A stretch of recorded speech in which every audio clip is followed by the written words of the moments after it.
اصل میں ہم اپنی گاڑیاں سیف جگہ پہ لے جا رہے تھے ڈیم کی طرف. اوپر سے ہم آ گئے. سب سے پہلے موٹر کار تھا, پھنس گیا وہاں تو سب پتھر ہے. ہم نے اسے دھکا مکا لگایا لیکن نہیں ہوا.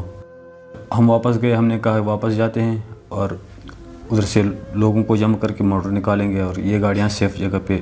ہم واپس گئے تو ہمارے لیفٹ سائڈ اور رائٹ سائڈ پہ دونوں طرف پانی آئی تھی تو ہم درمیان میں پھنس گئے. میڈیا نیوز کی ویڈیو دیکھنے کے لیے ہمارا چینل سبسکرائب کیجیے اور بیل کے آئیکن پر کلک کیجیے.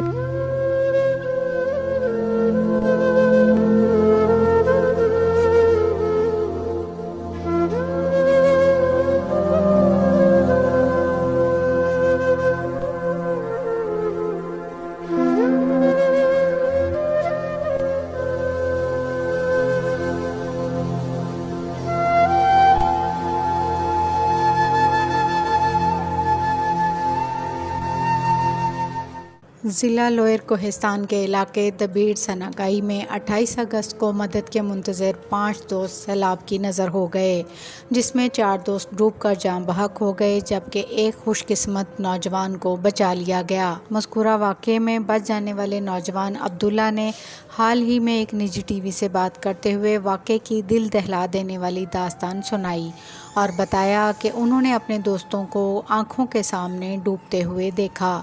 عبداللہ کے مطابق وہ اور ان کے دوست معمول کے مطابق کام کر رہے تھے کہ اچانک وہاں سیلاب آ گیا اور وہ محفوظ مقام کی جانب منتقل ہو ہی رہے تھے کہ سیلاب کی شدت تیز ہونے کے باعث درمیان میں پتھر پر ہی کھڑے رہ گئے. انہوں نے بتایا کہ وہ اور ان کے دوستوں کی کام والی گاڑیاں بھی سیلاب میں ڈوب چکی تھیں. وہ 2 یا 3 نہیں بلکہ پورے 5 گھنٹے تک پتھر پر کھڑے مدد کا انتظار کرتے رہے.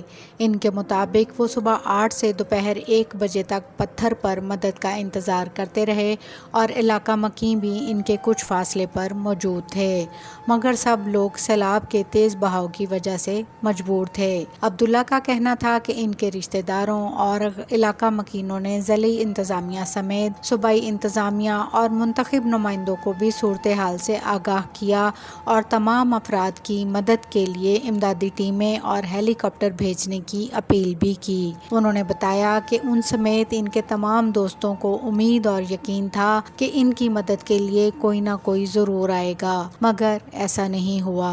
اچانک سیلاب میں مزید شدت آئی تو وہ سب کے سب بہہ گئے. عبداللہ نے بتایا کہ ان کے باقی تمام دوست سخت ڈرے ہوئے تھے مگر وہ سیلاب سے رسیوں کی مدد سے بھی نکلنے کو تیار تھے. انہوں نے کہا کہ سیلاب نے ان تمام افراد کو ڈبو دیا تھا اور وہ بھی پانی میں جا چکے تھے مگر وہ رسیوں کی مدد سے نکلنے میں کامیاب ہو گئے اور باقی افراد کو بچانے کی کوئی گنجائش باقی نہیں تھی. ان کے مطابق ان کے باقی تمام ساتھی تیز پانی میں بہہ گئے اور حکومت نے آج تک نہ تو ان سے رابطہ کیا اور نہ ہی ان سے معلوم کیا کہ وہ مرنے والے لوگ کون تھے. عبداللہ نے صوبائی اور مقامی انتظامیہ کو نااہل ترین انتظامیہ قرار دیا اور شکوہ کیا کہ بچ جانے کے باوجود آج تک ان کے پاس کوئی نہیں آیا اور حیران کن بات یہ ہے کہ وزیر اعلیٰ خیبر پختونخوا نے ان کے علاقے کا دورہ کرنے کے باوجود ان سے ملاقات نہیں کی. اصل میں ہم اپنی گاڑیاں سیف جگہ پہ لے جا رہے تھے ڈیم کی طرف. اوپر سے ہم آ گئے. سب سے پہلے موٹر کار تھا, پھنس گیا وہاں تو سب پتھر ہے. ہم نے اسے دھکا مکا لگایا لیکن نہیں ہوا. ہم واپس گئے. ہم نے کہا واپس جاتے ہیں اور ادھر سے لوگوں کو جمع کر کے موٹر نکالیں گے اور یہ گاڑیاں سیف جگہ پہ. ہم واپس گئے تو ہمارے لیفٹ سائڈ اور رائٹ سائڈ پہ دونوں طرف پانی آئی تھی تو ہم درمیان میں پھنس گئے اور ایک پتھر ہمارا سہارا تھا, وہاں پہ ہم کھڑے رہے. 8 بجے سے 1 بجے تک سب کو ہم نے اطلاع دی تھی, ہمارے لوگوں نے. بس یہی گفتگو تھی, اب یہ ہیلی کاپٹر آئے گا ہمیں ریسیو کرے گا, لیکن ایسی گھٹیا انتظامیہ کے کوئی رسپانس نہیں ملی ان کی طرف سے. ہم اس پتھر پہ ہم کھڑے تھے, ہم تو آگے طرف دیکھ رہے تھے. اچانک پیچھے سے پانی آیا تو ہم ایک دم ہم نے وہ پیپ پہ چھلانگ لگائی سب نے.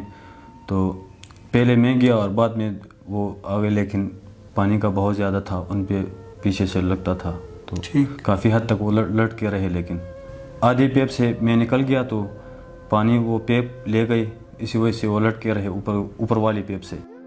تو زیادہ دیر تک وہ پوچھا تک نہیں. وزیر اعلیٰ کل آیا تھا لیکن اس نے اس طرح بھی نہیں پوچھا کہ وہ بندے کون ہے, کہاں رہتے, ان کے ماں باپ کدھر ہے. بالکل یہ بہت گھٹیا انتظامیہ ہے. اور میرے آخری بات یہی ہوگی کہ ان کے ماں باپ جس حال میں ہے, بہت بری حالت میں ہے اس ٹائم, ان کے لیے کچھ راشن وغیرہ دوائیاں لے جائے.